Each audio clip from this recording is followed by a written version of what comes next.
Extraemos la bandeja SIM y micro SD.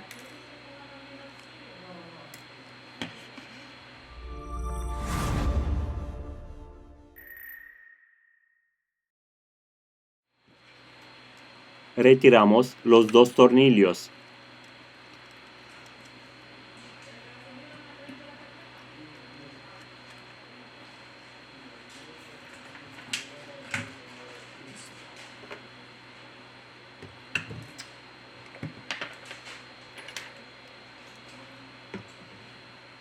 Levantamos la tapa trasera.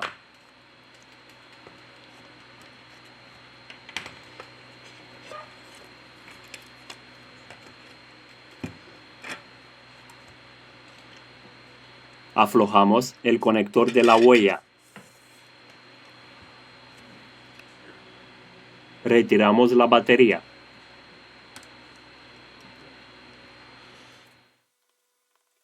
Retiramos los tornillos de la parte inferior del dispositivo.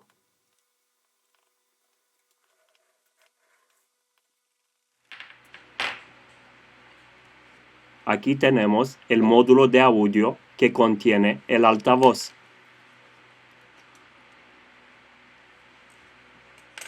En la descripción os dejo los enlaces de las herramientas y los repuestos que utilizamos.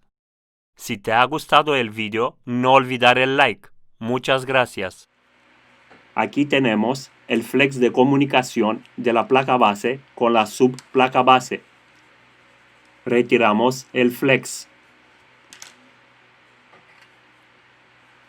Desconectar el cable coaxial. Levantamos el módulo de carga. Hemos acabado el proceso de desmontaje. Volvemos con el proceso de montaje.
Guarden lo que son los papeles de las reparaciones porque son la garantía de lo que le hemos hecho. Sí. Hemos acabado el proceso de montaje.